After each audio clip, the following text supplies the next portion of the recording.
Final score, your Kansas City Chiefs 30, the Denver Broncos 23, where the Kansas City Chiefs, after half the season, have improved to 7-1.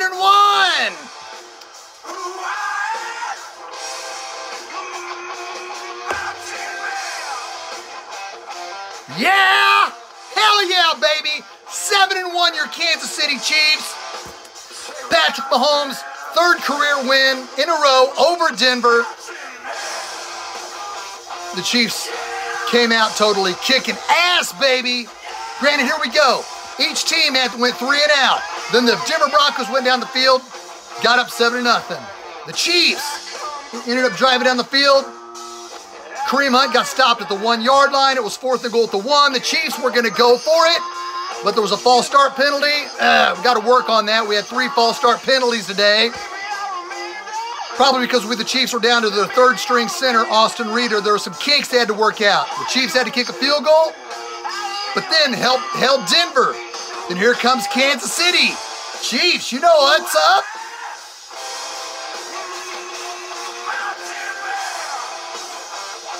Yeah! Patrick Mahomes hits Travis Kelce for a touchdown. Your Chiefs are up 10-7. Hell yeah, then the Chiefs held Denver. Then here comes Patrick Mahomes hitting Tyreek Hill in time for the guitar solo.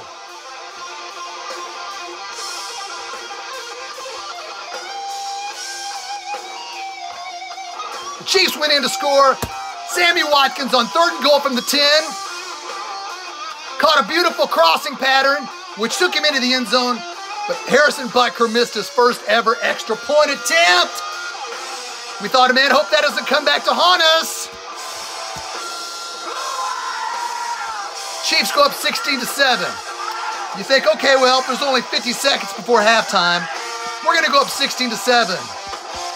But then Ron Parker fell asleep on a 30-yard touchdown pass that brought the Broncos back within 2 points at halftime. So now it's 16-14. The Broncos are really having all the momentum going into half. But the Chiefs came out, and here's where they really won the game, folks. The Chiefs really won the game in the 3rd quarter. Patrick Mahomes came out with a beautiful drive, hit Sammy Watkins for another crossing pattern. The Chiefs extended their lead to 23-14. The defense hung tough. They showed some more blitzing and held Denver to punt. Held Denver to punt, but there was a shank punt, so the Chiefs got the ball at the Broncos 32, up 23-14. The Chiefs faced in 4th and 1 at the 23-yard line. A beautiful shovel pass to Kareem Hunt. Another freaking hurdle and hunt. 2 weeks in a row. Kareem Hunt's the shit. Went in and scored. The Chiefs up 30-14 and really gaining control of the game. The Denver Broncos played tough in the 4th quarter. They really shut the Chiefs down. Patrick Mahomes was sacked twice in the 4th quarter. The Broncos ended up scoring a touchdown and a field goal. They needed an onside kick, didn't get it. The Chiefs really coasted after that. But let's look at these stats. Let's look at these freaking stats for your Kansas City Chiefs, baby. The Chiefs, Patrick Mahomes was 24-34. As I mentioned, 303 yards, just his 7th game in a row, passing over 300 yards. 4 touchdowns, 1 interception. They really shut Kareem Hunt down as a runner, but they really passed a lot more than they ran today. He had 16 carries for 50 yards. The leading receivers were Sammy Watkins, who had 8 receptions for 107 yards, 2 touchdowns, earning that money. Travis Kelce had 6 catches, 79 yards for a touchdown. Tyreek Hill had 3 for 70 yards. He had that one huge 23-yard completion that led to the Chiefs' opening touchdown. And Anthony Sherman had 1 for 10, and Demarcus Robinson only had 1 for 1. After the game, Andy Reid said Tyreek Hill has got a groin. Let's hope that's not anything serious. When the Chiefs game ended last week, we had no idea that our second-string center, Jordan Devey, had a torn pec, which ended his season. I'm not saying anything severe with Tyreek Hill, but he's the #1 wide receiver for this team. I don't know how bad his groin is. Let's hope it's nothing bad going into next week's game on the road. But an impressive win nonetheless. The Chiefs win 30-23. The Broncos have a great defense, but the Chiefs did enough to win. I think if I'm going to think of any negatives for this game, I was upset that we didn't finish the game in the fourth quarter offensively. The Chiefs had 5 sacks, 2 by Dee Ford, first ever NFL sack for Breeland Speaks, but we really needed to finish this game in the fourth quarter. You know, I think the majority of Chiefs Kingdom felt that this game was over, but you got to finish these teams out. Granted, the Broncos do have a great defense. You know, the masses worldwide know that. So it was great to see the Chiefs take advantage of what they did in the second and third quarter, because that's where they put up 30 points. Think about it. The Chiefs put up 30 points, granted, in the second and third quarter. Really didn't do nothing in the first quarter. Really didn't do nothing in the fourth quarter. Really didn't do nothing in the fourth quarter. As I mentioned, Patrick Mahomes was sacked twice in the fourth quarter. But they came away with a victory. And as I mentioned, Patrick Mahomes has 26 touchdowns, 6 interceptions, equaling his touchdowns is the same as Alex Smith. Alex Smith had 26 touchdowns last year, which was his best season in a Chiefs uniform. Patrick Mahomes equaled that in half a season. 2 years ago, when the Chiefs were 12-4, had a first-round bye, Alex Smith only had 15 touchdowns, and the Chiefs were able to get a bye. I'm concerned about the middle linebacker situation. Let's look at the Broncos runner. The Broncos had a great running game. Let's look at these stats here. Phillip Lindsay, their rookie running back, had 18 carries for 95 yards and a touchdown. He averaged 5 yards a carry. Devontae Booker had 9 rushes for 78 yards. He had 8 yards a carry. The Chiefs are still giving up too many yards on the ground. Too many yards on the ground. When you're up 30-14, opposing teams shouldn't be able to run down the field and get back in the game. When you're up 30-14, you close those games out. Anthony Hitchens, the Chiefs' leading tackler of today's game, left with 12 minutes left in the game with bruised ribs. Dorian O'Daniel came in and played solidly as a backup, making some plays. So if Anthony Hitchens is going to be out for some period of time, look for Dorian O'Daniel to play. Reggie Ragland is still getting blocked at second level by opposing offensive guards. We got to pick that up. I know people might say, hey, Shaggy, don't be negative, man. We're 7-1. We're going to have at least a 2-game lead over the Chargers. Yes, but again, I'm happy about that. But the weather's going to get colder. Opposing teams are going to run the ball. Opposing fields are going to start getting crappier. Your defense has to step up. Can Patrick Mahomes win games when the defense is playing bad? Yes. But you don't want to put a situation where your defense is playing poorly against the run, especially in cold weather games. We're going to have to pick that up going forward. Let's hope Anthony Hitchens isn't hurt, because out of the 2 middle linebackers who aren't playing very good, Anthony Hitchens is the better of those 2. Love to see Ben Niemann get on the field. He was on the field for a couple of snaps when Hitchens left.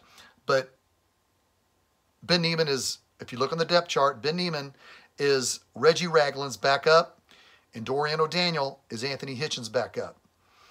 We got to address that, folks, because the Broncos were dead to freaking rights after Hurdle and Hunt went in for a touchdown with 3 minutes left in the third quarter, 30-14. They were done. But they freaking ran the ball to at least get back in the game. Suck it freaking up, Ragland.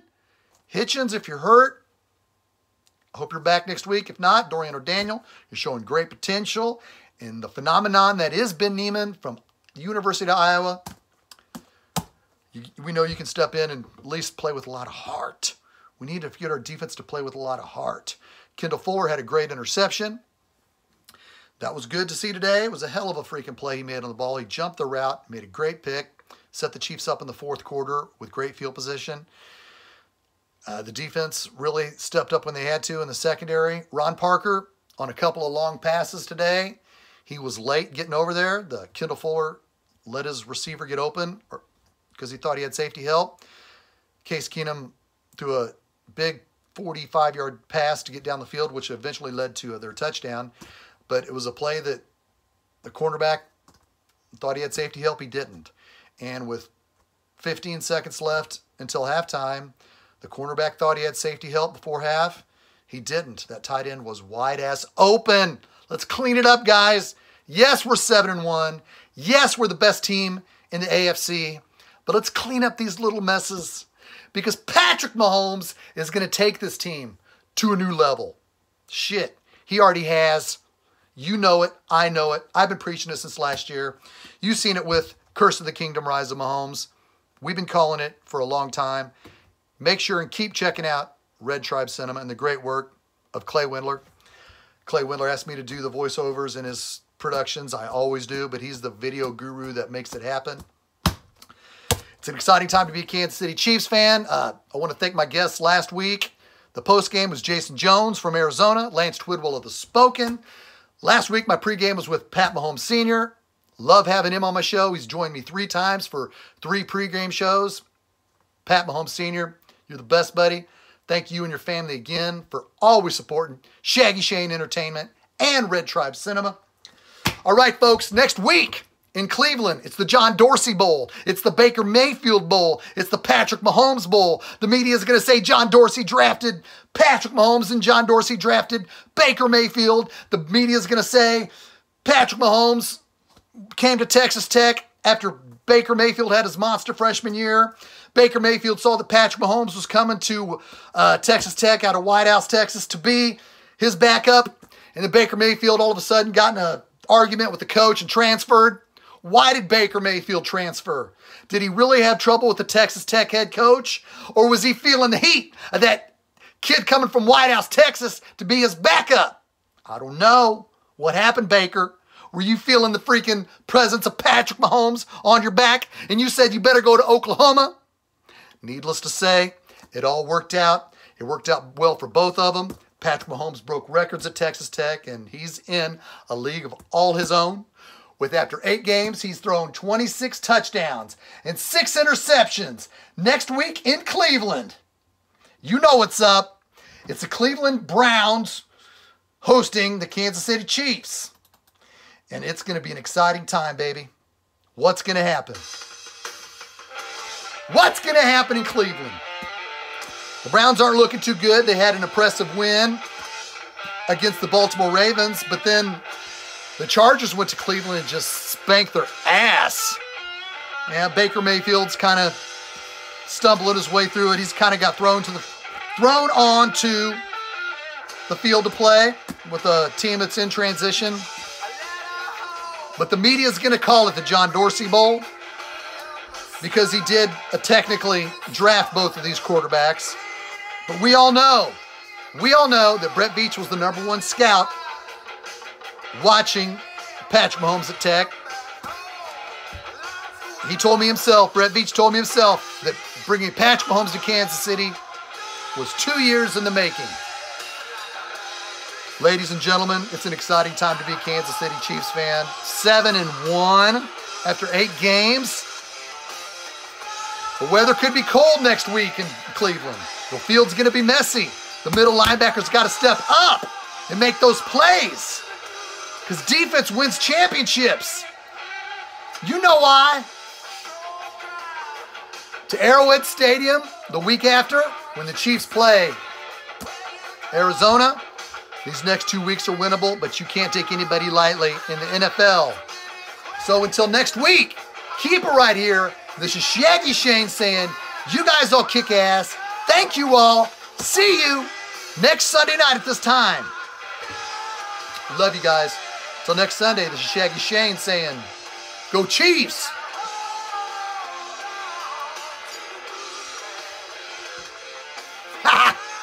Late.